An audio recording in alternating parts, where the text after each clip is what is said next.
wisatawan asal Tiongkok tewas setelah terjatuh dari atas bibir jurang sedalam 75 meter di Taman Wisata Lam Kawah Ijen di Banyuwangi, Jawa Timur. Kiatpong melihatnya ini sebagai sebuah kecelakaan atau ada hal lain di Ijen.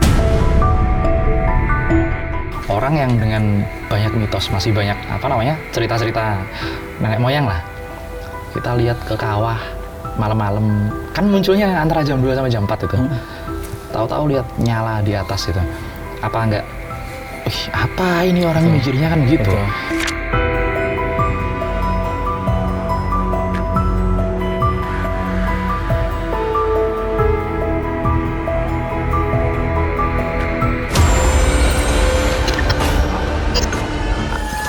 Kisah dunia lain.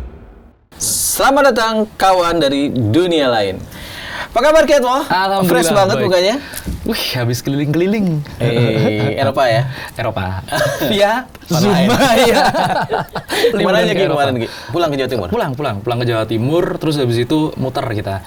Ziarah lah biasa. Ziarah ke Jawa Timur, pasti keluarga dulu, terus ke leluhur-leluhur tanah Jawa.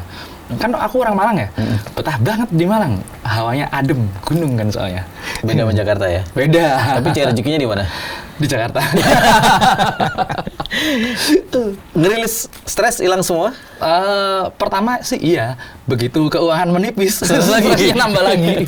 Iya, karena justru orang liburan itu masalahnya begitu menjelang masuk udah mulai itu lagi. kayaknya tabungan gue udah mulai habis. Kok di kantong tinggal recehan ya kan? Ki, liburan adalah sesuatu yang menyenangkan pasti ya. Tapi ada kabar duka kemarin. Ada wisatawan yang terjatuh di Kawah Ijen. Oh, iya. Sebagai orang Jawa Timur, apa sih yang bisa Kiatmo ceritakan tentang Kawah Ijen dulu deh? Ya, Kawah Ijen itu dari dulu sebenarnya objek wisata ya. Tapi jauh sebelum jadi objek wisata, dulu cuman tambang ini loh, tambang belerang. Oke. Tambang belerang gede-gede, truk masuk, ada yang mikul. Aku ingat, aku soalnya beberapa kali main ke sana kan. Itu pundaknya beda orang-orang yang ini. Maksudnya? Sering bawa belerang. Efeknya apa? Kayak kapalan tapi tebel, benar-benar tebel. Oke. Itu kalau mungkin sampai sekarang masih ada ya, karena memang susah diaksesnya juga. Truk-truk juga terbatas. Pakai eskavator itu? Susah. Enggak. Kalau dulu enggak sih, kalau dulu benar-benar dipikul sama dibawa. Hampir sama kayak yang di Semeru. Nah, itu belerang yang banyaknya itu jadi ini banget, jadi salah satu keajaibannya Ijen loh. Selain Blue Fire. Itu dia. Itu terkenal banget. Itu apa sih Ki Blue Fire itu? Blue Fire dari belerang itu. Oke. Jadi gas yang terbentuk dari gas sulfur, kemudian kawahnya jadi kelihatan biru dan birunya benar-benar nyala. Dikit sih, nggak banyak di dunia yang seperti itu. Katanya ada yang bilang ada di Iceland, di Islandia, satunya ada di Afrika. Tapi di lokasi yang lain itu nggak setiap saat. Mungkin kalah lah sama Ijen. Ijen setiap saat. Setiap saat di momen-momen tertentu. Berarti memang banyak orang, banyak wisatawan yang mengejar momen itu untuk dapat Blue Fire. Kembali ke kabar duka nih, Ki. Pasti kita prihatin ya dengan kejadian yang menimpa wisatawan yang terjatuh di Kawah Ijen. Ya. Kiatpong lihatnya ini sebagai sebuah kecelakaan atau ada hal lain di Ijen, karena Kiatpong juga belum spill ke kita bahwa apakah Ijen mengandung cerita-cerita mistis atau gimana gitu. Ya, Ijen ini kan bukan perbukitan, ini gunung, tapi dalam satu rangkaian gunung berapi banyak. Ring of Fire namanya. Ring of Fire. Ya, kan Indonesia masuk dalam titik Ring of Fire itu kan. Dan itu indah banget. Kalau kita lihat di situ juga ada Gunung Piramid, itu persis kayak punggung naga gitu. Ijen dan sekitarnya ada beberapa gunung-gunung lain lagi. Dulu banget sebelum peneliti dari Perancis ini memperkenalkan Ijen sebagai objek wisata di era penjajahan. Gunung Ijen ini adalah tempat perjuangan, tempat pelarian dari pejuang-pejuang kita yang dikejar VOC. Bersembunyi, menyusun strategi gitu ya? Iya. Kenapa kok di situ? Menyusun strateginya kenapa kok di situ? Karena memang ternyata nggak banyak orang yang berani masuk ke daerah situ. Karena memang serem. memang serem. Kemudian kalau zaman dulu ada kerajaan di Banyuwangi namanya Blambangan.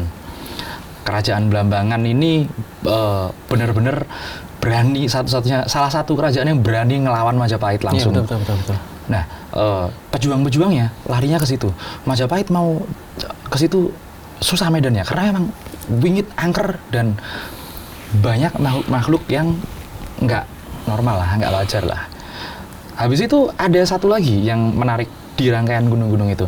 Ternyata kejadian ini di serangkaian gunung itu ya, bukan di Ijennya.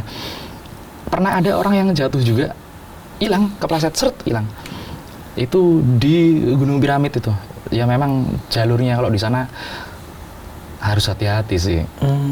Apalagi sekarang Blue Fire Kawah Ijen itu kan lagi Lagi hype banget. Dan memang ya salah satu keajaiban kita punya lah.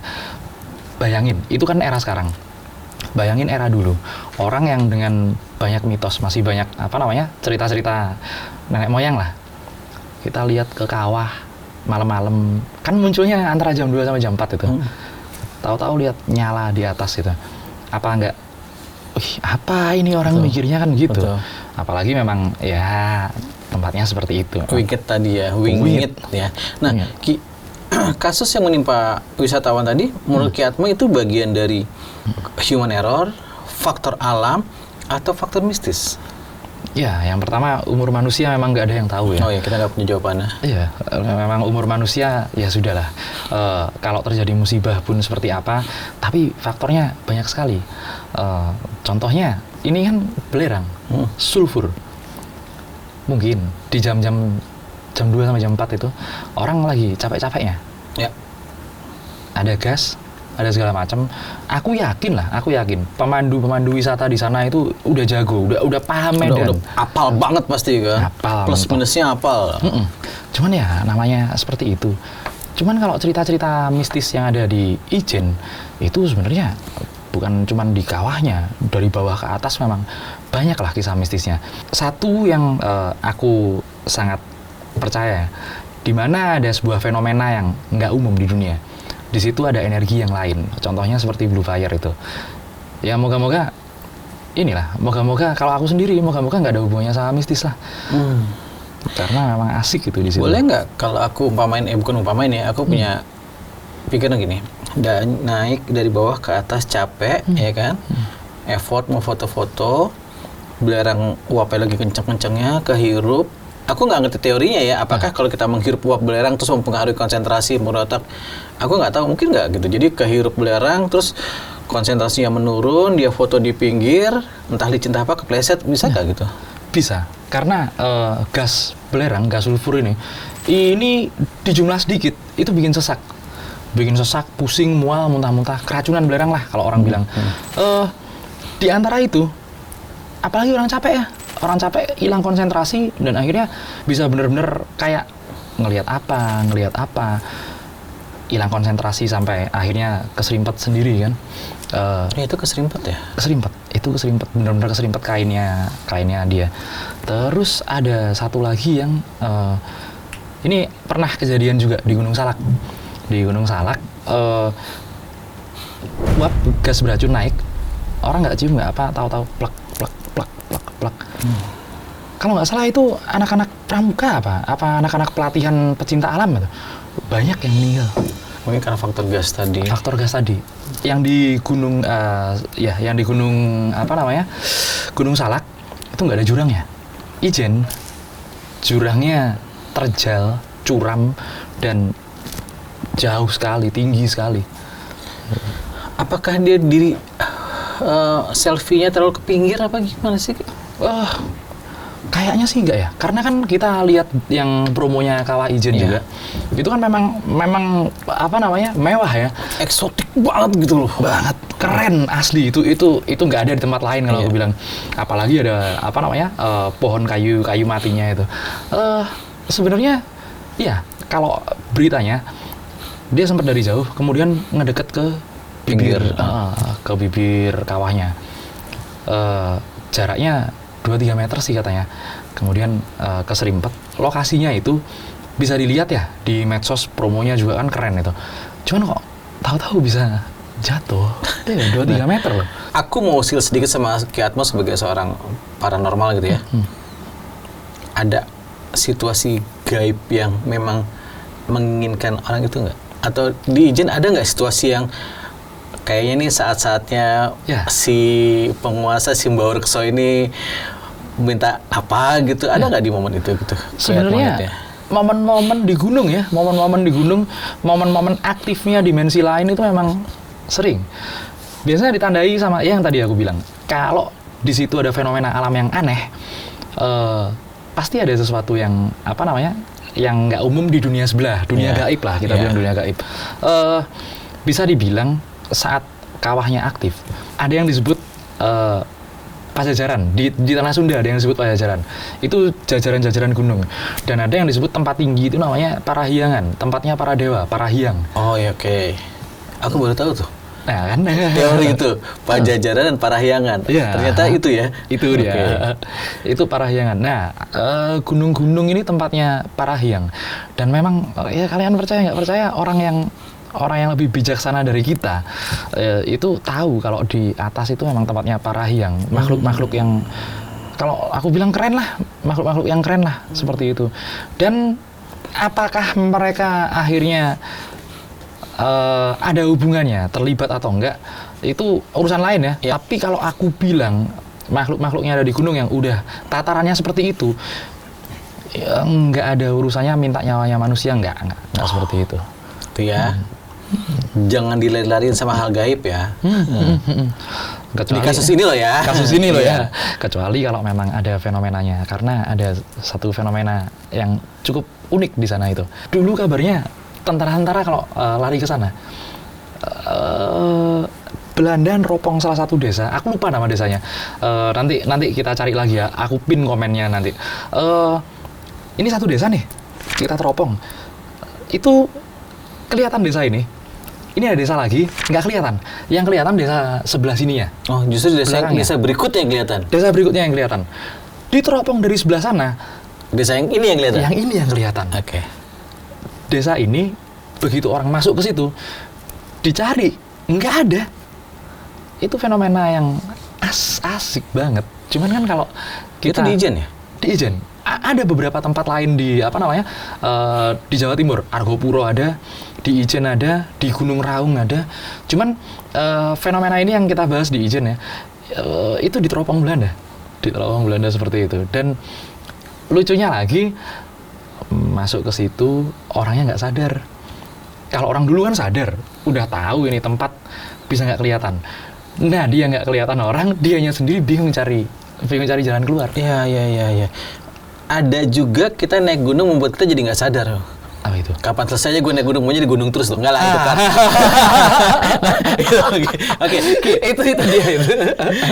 Oke, secara umum ya, naik gunung itu aku banyak cerita dari teman-teman yang sering naik gunung. Yang banyak ada yang ceritanya ya katanya dengar dipanggil. Ya. Ada yang katanya papasan sama orang, tapi temennya yang lain nggak lihat. Ya.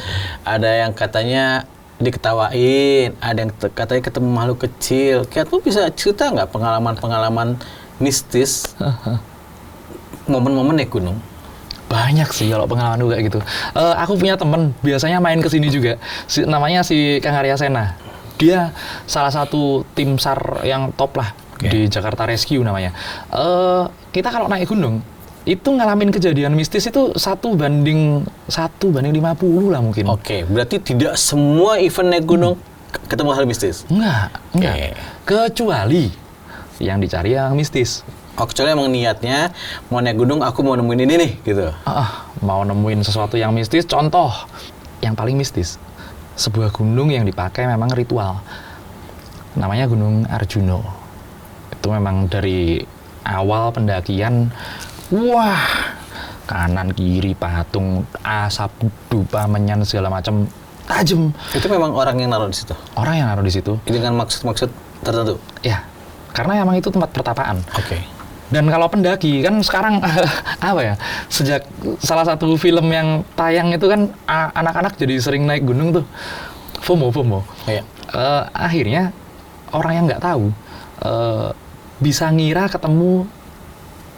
ketemu makhluk gaib di sana. Padahal itu orang bertapa loh.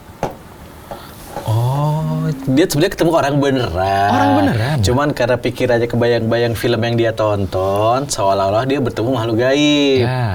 Oh, dibuatlah cerita. Jadi cerita. rame tuh. Iya. Ya memang penampakannya orang bertapa. Kita bayangin lah, orang nggak mandi. Nggak mandi berhari-hari gitu kan. Yang mungkin bajunya udah koyak atau gimana gitu. Duduk dia. Duduk diem aja. Kita lewat, apalagi remang-remang udah menjelang malam, kaget pasti. Terus yang kalau katanya dengar suara, terus ketemu kecil, ketawain kuntilanak, gitu. Iya. Bener nggak sih sebenarnya? Itu yang paling aku dulu aku sempet apa ini, suara apa ini? Katanya kuntilanak kalau ketawa atau suara nangis gitu. Apa ini? Kok makhluk kuntilanaknya nggak ada? Oke. Tuh saya potong. Maaf nih saya potong. Kok Catmu bisa ngomong kuntilanaknya nggak ada? Emang kelihatan begitu? Kelihatan. Okay. Kalau kuntilanak itu yang paling banyak nih, kalian boleh konfirmasi ya. Kalau tempat-tempat kalian ada di situ, yang paling banyak itu di rumah biasa, rumah-rumah biasa, sama di kebun sawit. Kebun sawit ini kuntilanak siang pun, apalagi di Dumai. Wah, siang pun warawiri mereka. Kita balik ke gunung tadi. Iya. Kenapa aku tahu itu nggak ada kuntilanaknya? Karena emang kelihatan kan, nggak ada kuntilanaknya. Usutnya usut, itu yang bikin banyak pendaki takut. Ternyata boleh cek suara tangisan, kayak suara tangisan manusia itu ya. Itu suaranya musang. Musang, bajing. Musang. Musang ya? Iya, musang. Luwak. Oh iya, luwak. Kopi. Bisa taruh di sini kopi. Bisa dong, masuk kopi. itu suara musang pengen mau kawin. Oh. Suaranya kayak orang nangis, bener-bener kayak orang nangis. Kan kalau orang nggak tahu, takutnya minta ampun itu. Iya, benar. Terus ada lagi satu fenomena yang kayak ada bayangan lewat gitu. Itu kalau di Kalimantan banyak sih.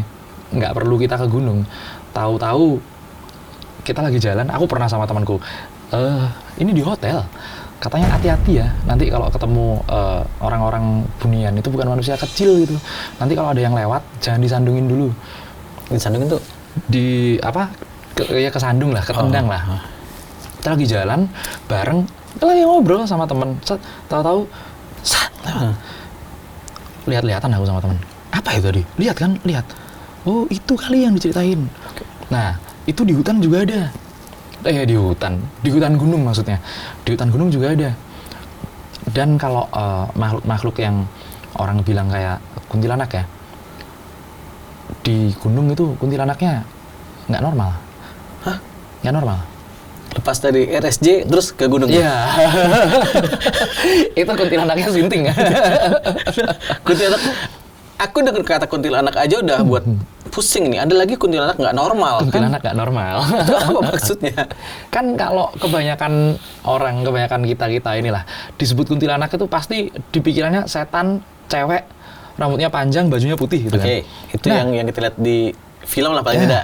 Di film dan di pikirannya orang lah seperti itu semuanya. Di gunung ada makhluk yang seperti itu, yang rambutnya panjang. Kalau orang zaman sekarang asumsi rambut panjang cewek, pakai baju putih, kain putih. Itu tingginya 4 meter, 5 meter. Hampir setinggi pohon-pohon pinus itu. Ya, pohon pinus lebih tinggi lagi sih sebenarnya. Tapi dia 4-5 meter dulu ya? Iya, 4-5 meter segitu. Bahkan ada yang, di Gunung Ciremai itu paling sering itu. Mungkin ada yang sering naik ke Gunung Ciremai. Itu ada salah satu, aku namanya lupa sih tebingnya.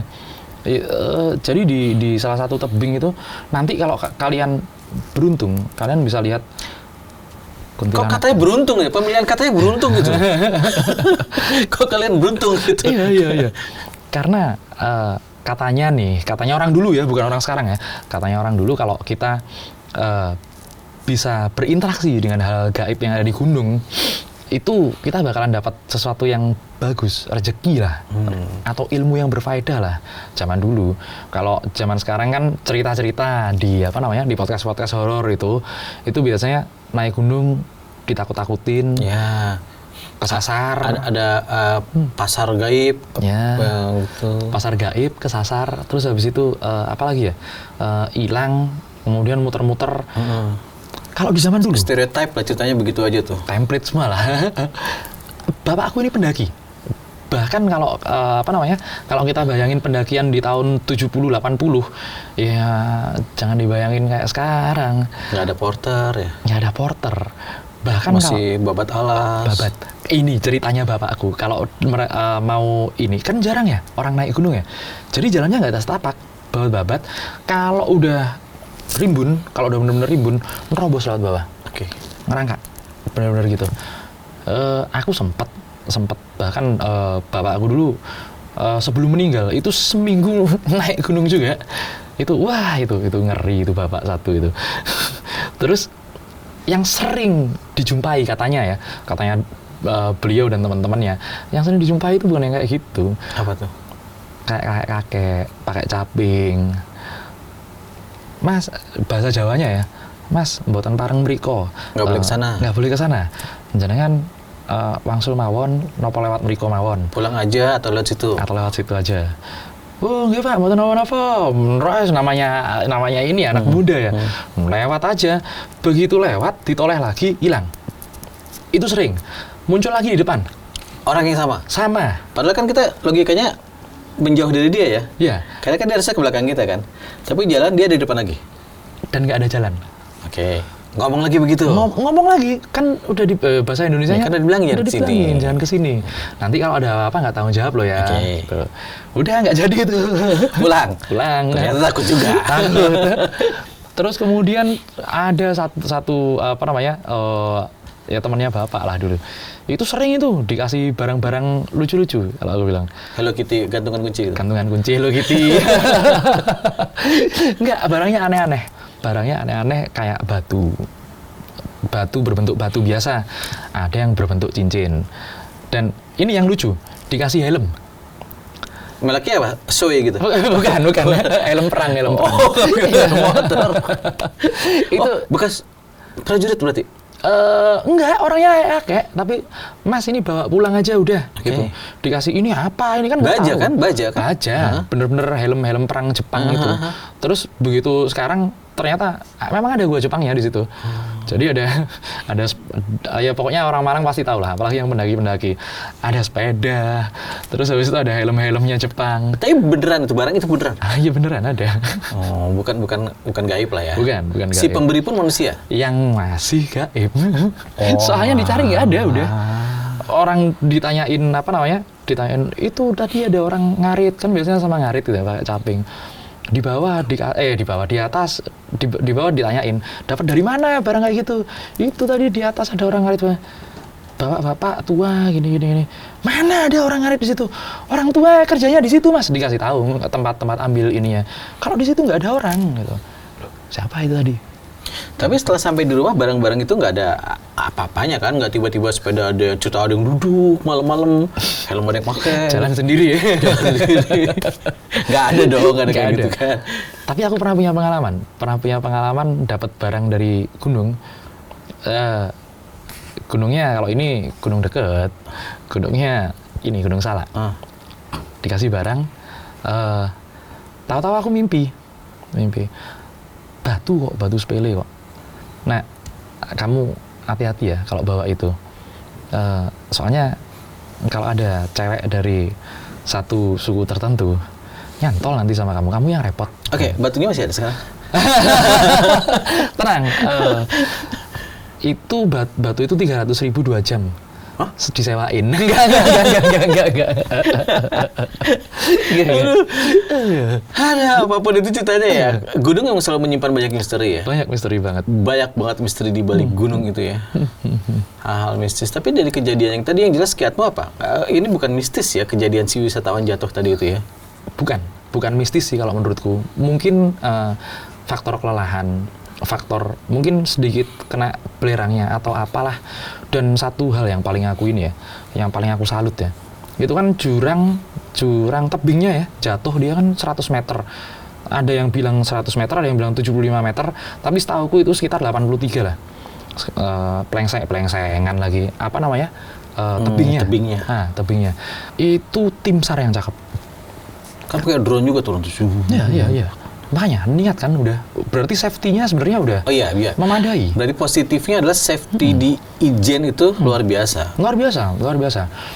Dan buat evakuasi korban pun seniat itu. Wah, aku selalu terima kasih sih sama tim SAR yang ada di gunung-gunung Dan itu. cepet ya kan, nggak sampai berhari-hari kan. Enggak, 2 jam kan katanya. Langsung dieksekusi. Nah, Ki, apa yang bisa Ki Atmo bagi dari kejadian ini, Ki? Terutama untuk, ya paling tidak, di mana bumi dipijak, di situ langit dijunjung. Kita naik gunung, kita masuk ke tempat yang asing buat kita, apalagi tempat-tempat yang punya nilai-nilai di luar kapasitas kita sebagai manusia, apa yang harus kita lakukan? Gini, ini penting buat kita semua, termasuk aku juga. Semua tempat wisata, apalagi yang ada di Indonesia, wisata alam ya, aku bilang ini wisata alam, bukan wisata semacam Dufan dan lain sebagainya. Masuk Dufan. Nah, wisata-wisata alam ini punya keistimewaan-keistimewaan tertentu, baik secara fisik yang memang nggak ada di tempat lain, dan secara spiritual. Bolehlah kalian bilang zaman sekarang masih percaya kayak gini. Woi, guys, kalian kapan-kapan aku kasih tahu frekuensi. Aku kasih tahu beberapa frekuensi tertentu yang ternyata itu tercetak di alam Indonesia. Apa tuh maksudnya? Frekuensi itu apa? Frekuensi itu frekuensi bunyi. Yang bisa didengar manusia kan 20 sampai 20.000 Hz. Nah, ternyata di frekuensi ratusan. Contoh lah kalau nada A, chord A itu ada di 440. Ternyata ada beberapa frekuensi itu yang beresonansi dengan badan, bisa menyembuhkan. Pernah dengar singing bowl? Pernah? Yang dibawa sama paranormal hujan-hujan? Nggak gitu caranya. yang lain neduh di pedok, dia nekat hujan-hujanan ke tengah. Ya, untung nggak kesambar petir. Ya, itu frekuensi dan beberapa frekuensi itu tercetak di alam. Ternyata memang ada fungsinya. Satu contoh aja yang ada di alam Indonesia ya, Borobudur kalau dilihat dari atas itu kayak nggak rata, tapi ada frekuensi tertentu yang ternyata persis kayak gitu. Pasir kemudian dipukul yang resonansi frekuensi itu ngebentuk persis mandala kayak Borobudur. Oh ya. Ya. Singing stone yang batu Bisa ada bunyi. Nah, banyak di Indonesia. Salah kalian kalau lagi wisata di tempat-tempat yang sangat klasik dan sangat alam seperti itu. Inilah, kita perlu sadar bahwa ada energi yang lain. Karena konsep benda hidup dan benda mati itu konsepnya Barat. Ya. Kalau konsep kita, konsep orang Timur biasanya semuanya hidup. Okay. Semua benda itu hidup. Bukan ada arwahnya, bukan ada setannya, tapi ya hidup aja. Semua punya nilai ya. Semua punya nilai. Yang paling mudah adalah kita masuk ke tempat lain, ya paling tidak ketok pintu. Permisi, mau masuk. Sesimpel itu aja. Iya, betul. Dan jangan pernah berbuat aneh-aneh dimanapun, apalagi di gunung. Ini lagi, banyak orang sekarang nemu kondom di gunung, hati-hati. Banyak banget itu. Sampah mie instan segala macam itu ya. Kalau sampah mie instan masih oke lah. Kondom Ini tadi kondom, ya. Kan bener-bener jelas-jelas kondom. udah melakukan hal yang nggak baik. Iya, lagian ngapain sih? Bisa untuk naruh handphone loh. Saya pernah diajarin kalau untuk aktivitas outdoor yang paling aman kondom, handphone masukin kondom. Tapi kalau bekas pakai, nah, Oke. itu dia. Berbicara kita tentang gunung hari ini. Paling nggak ya itu ya pesannya kulon nuwun ya. Kulon nuwun. Satu hal, tidak semua harus dikaitkan dengan alam mistis ya. Ya, betul. Hati-hati segala macam. Hati-hati aja pokoknya. Waspada aja. Waspada. Sekali lagi kita turut berduka Ya, untuk pasti. keluarga korban. Terima kasih buat tim SAR. Ya, terima kasih banget. Keren banget. Kawah Ijen langsung bet cepat. Semoga hal kayak gini nggak terjadi lagi Ki ya. Ya. Di semua tempat dimanapun. Jangan sampai lah, amit-amit lah. Yang pasti hati-hati. Iya. Karena kalau kita main ke gunung, ke laut ya hati-hati. Ya resiko lah, udah resiko. Cuman ya bisa diminimalisir dengan kewaspadaan. Satu lagi Ki, kita minta teman-teman cerita komen. Ya. Aku juga punya pengalaman nih naik gunung nih. Ya. Begini, ya nggak? Iya. Kan kemarin orang-orang pasti share pengalamannya ya. Seneng banget aku. Nanti kita bahas satu-satu. Nah, kita bahas tuh kalau yang pengalamannya paling menarik. Nanti ada giveaway dari Kiatmo ya. Ada. Kita giveaway Dikasih jaket bomber, nanti ada bacaannya kisah dunia lain yang belum kesampaian sampai sekarang. Oke, sampai jumpa lagi kawan-kawan dari dunia lain. Kisah dunia lain.